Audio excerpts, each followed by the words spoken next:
Good morning students. आज हिंदी में पढ़ेंगे पाठ 19 कटुक वचन मत बोल। कटुक कटुक मीन्स क्या होता है? कड़वे कड़वे वचन नहीं बोलना चाहिए। तो ये चैप्टर लिखा गया है श्री रामेश्वर दयाल दुबे के द्वारा। चलिए चैप्टर के बारे में जान लेते हैं। वाणी की मिठास पर भक्ति कालीन कवियों ने बार बार बल दिया है। प्रस्तुत पाठ में वाणी की मृदुलता, मिठास को अथवा बात कहने के अंदाज को कई उदाहरणों के द्वारा स्पष्ट किया गया है। वाणी सबके पास है, पर उसका सम्यक समुचित प्रयोग अगर किसी को नहीं आता। समय और संदर्भ के अनुरूप हम वाणी का कैसे प्रयोग करें, यह हम अपने परिवेश से सीखते और अपने अनुभव से भांजते हैं। चीनी दार्शनिक कन्फ्यूशियस द्वारा जीभ और दांत के उदाहरण के जरिए लेखक ने मीठी वाणी के सत्कार और कटु वचन के अस्वीकार को स्पष्ट किया है कि कड़वे वचन किसी को पसंद नहीं होता, सब मीठा ही वचन सुनना चाहते हैं। तो इसलिए कहा जाता है कि व्यक्ति बोलना तो बचपन से सीख जाता है, लेकिन कहाँ, कैसे और किस शैली से बोलना है ये जीवन भर सीखने का सब्जेक्ट रह जाता है। जीवन भर कई व्यक्ति को नहीं बोलने आता। तो बोलना अलग मैटर है, लेकिन उसे किस प्रकार से बोलना है ये बहुत मायने रखता है। तो चलिए पाठ के माध्यम से समझते हैं। दास प्रथा के दिनों में एक मालिक के पास अनेक गुलाम थे। किन दिनों में? दास प्रथा के दिनों में एक मालिक के पास अनेक गुलाम थे, जिनमें एक था लुकमान। लुकमान था तो गुलाम, किंतु वह बड़ा बुद्धिमान था।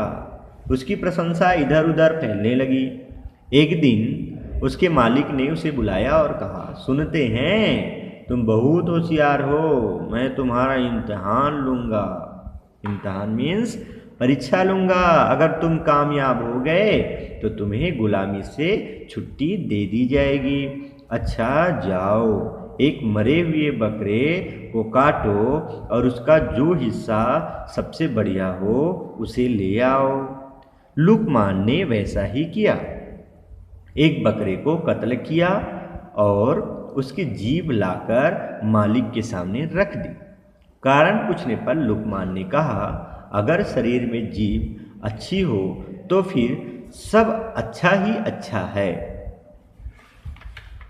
मालिक ने कहा, अच्छा इसे उठा ले जाओ और अब बकरे का जो हिस्सा सबसे बुरा हो उसे ले आओ। लुकमान बाहर गया, लेकिन थोड़ी देर में है ना, लुकमान बाहर गया लेकिन थोड़ी देर में उसने उसी जीभ को लाकर मालिक के सामने फिर रख दिया। कारण पूछने पर लुकमान ने कहा, अगर शरीर में जीभ अच्छी नहीं है तो फिर सब बुरा ही बुरा है। एक दूसरी घटना है। एक जिज्ञासु चीनी दार्शनिक कन्फ्यूशियस के पास पहुंचा और उसने उनसे पूछा, यह बताइए कि दीर्घजीवी कौन होता है? दीर्घजीवी, बहुत अधिक दिनों तक जीवित रहने वाला। वृद्ध कन्फ्यूशियस मुस्कुराए और बोले, जरा उठकर मेरे पास आइए और मेरे मुंह में देखिए जीभ है या नहीं। जिज्ञासु ने देखकर कहा, जी हाँ जीभ तो है। कन्फ्यूशियस ने फिर कहा, अच्छा अब देखिए कि दांत है या नहीं। जिज्ञासु ने देखकर कहा, दांत तो एक भी नहीं है। अब कन्फ्यूशियस ने कहा, जीभ तो दांत से पहले पैदा हुई थी, उसे दांतों से पहले जाना चाहिए था। ऐसा क्यों नहीं हुआ? है ना, मेरे पास इसका कोई जवाब नहीं है, आप ही बताइए। इस प्रकार से जो है कन्फ्यूशियस को पूछता है ना। तो आगे क्या होता है नेक्स्ट पेज नंबर में देखते हैं। कन्फ्यूशियस बोले, जीभ कोमल है, दांत कठोर हैं, जिसमें लचीलापन होता है। जो नम्र होता है वह अधिक समय तक जीता है, जीवन में जीतता है।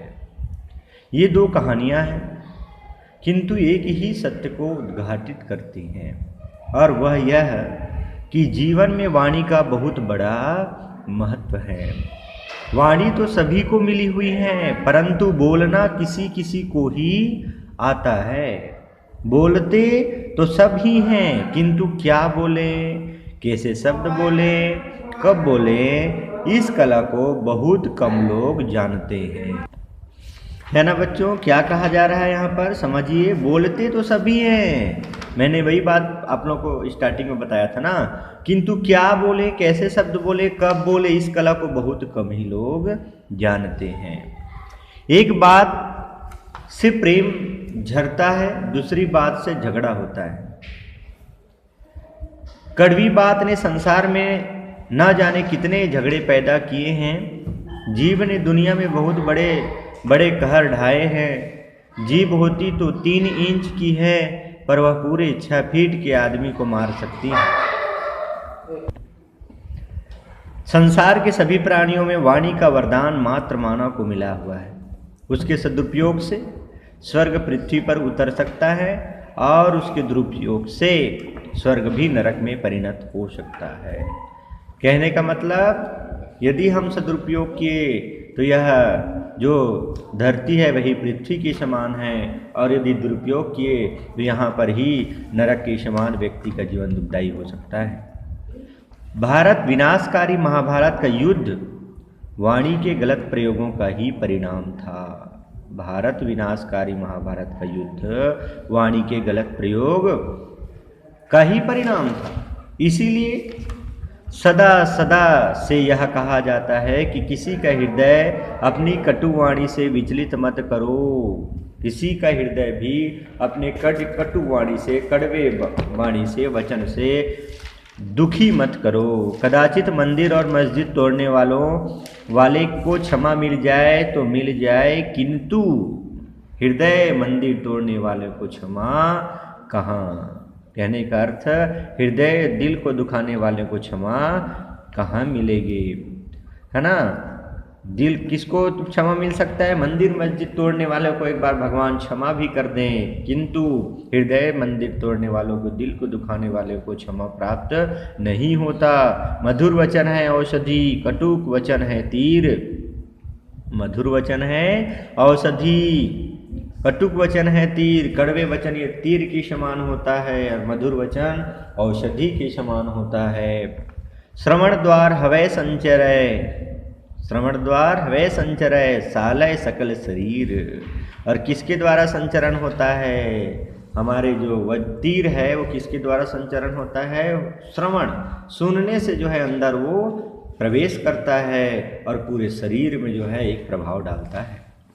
कुटिल वचन सबसे बुरा, जारी करे तनछार। कुटिल वचन जो होता है वो सबसे बुरा होता है, लोगों का जीवन को क्या क्या करके रख देता है, छार। कहने का मतलब जीवन को एक विष, जीवन में विष घोल देता है।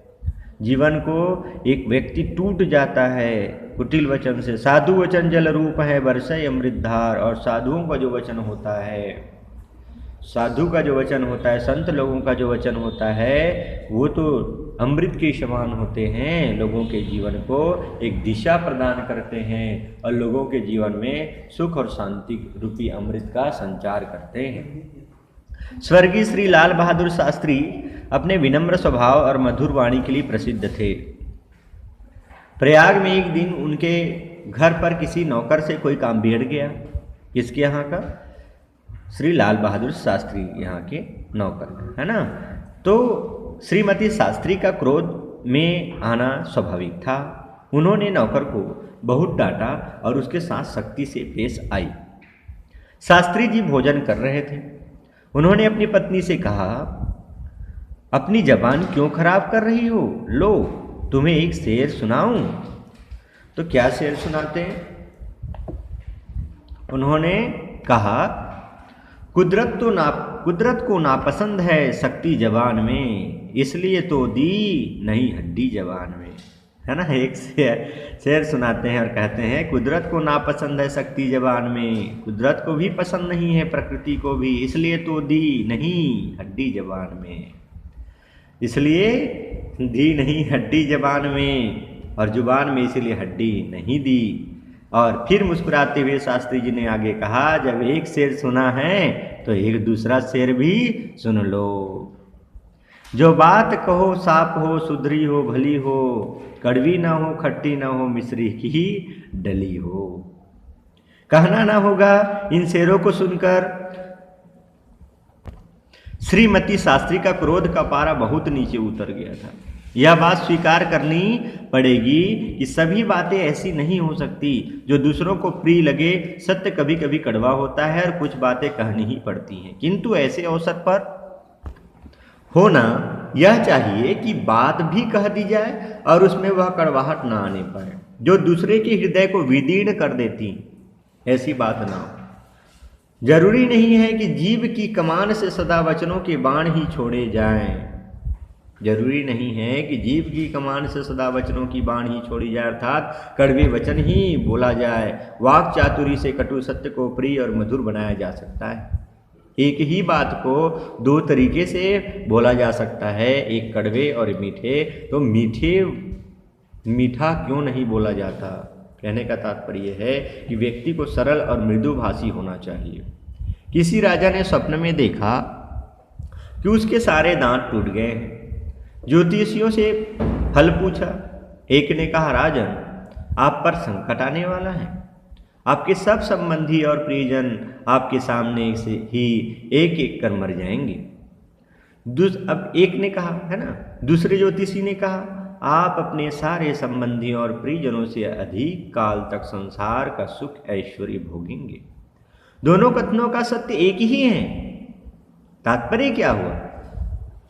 अधिक काल तक मीन्स सभी लोग उससे पहले क्या हो जाएंगे? परिजन उनके मर जाएंगे। लेकिन उनके कथन का स्टेटमेंट देखिए, कैसे स्टेटमेंट दिया उन्होंने, आप अपने सारे संबंधियों और परिजनों से अधिक काल तक संसार का सुख ऐश्वर्य भोगेंगे। दोनों कथनों का सत्य एक ही है, किंतु पहले ज्योतिषी को कारावास मिला और दूसरे को पुरस्कार। सुबह सुबह बुलबुल ने ताजे खिले फूले फूल से कहा, अभिमानी फूल इतना मत, इस बाग में तेरे जैसे बहुत फूल खिल चुके हैं। फूल ने हंसकर कहा, मैं सच्ची बात पर नाराज नहीं होता, पर एक बात है कि कोई भी प्रेमी अपने प्रिय से कड़वी बात नहीं कहता। है ना? क्या हुआ? सुबह सुबह बुलबुल ने ताजे खिले फूल से कहा, अभिमानी फूल इतरा मत, इस बाग में तेरे जैसे बहुत फूल खिल चुके हैं। फूल ने हंसकर कहा, मैं सच्ची बात पर नाराज नहीं होता, पर एक बात है कि कोई भी प्रेमी अपने प्रिय से कड़वी बात नहीं कहता। यदि आपकी वाणी कठोर है, तीखी है, कर्कश है, तो उसे सुधारिए, मीठी बनाइए, नहीं तो लोकप्रिय व्यक्तित्व का सपना अधूरा ही रह जाएगा। है ना? तो इस चैप्टर से आप लोग क्या शिक्षा ग्रहण किए उसको मीटिंग में बताइएगा। है ना? और इस चैप्टर के द्वारा आप लोगों को भी सीख लेना चाहिए क्या कि हमें भी अपने जीवन में मीठी वाणी का प्रयोग करना चाहिए। मीठी वाणी से व्यक्तित्व में निखार आता है, सब व्यक्ति उसे पसंद करते हैं। इस प्रकार से और हम अपनी मीठी वाणी का प्रयोग करके क्या कर सकते हैं? स्वयं भी खुश रह सकते हैं, दूसरे को भी प्रसन्नता दे सकते हैं। तो इस प्रकार से ये एक बहुत बड़ा मंत्र है। ओके, इसमें किसी प्रकार से कुछ डाउट हो तो आप लोग मीटिंग में अवश्य कंसल्ट करिएगा।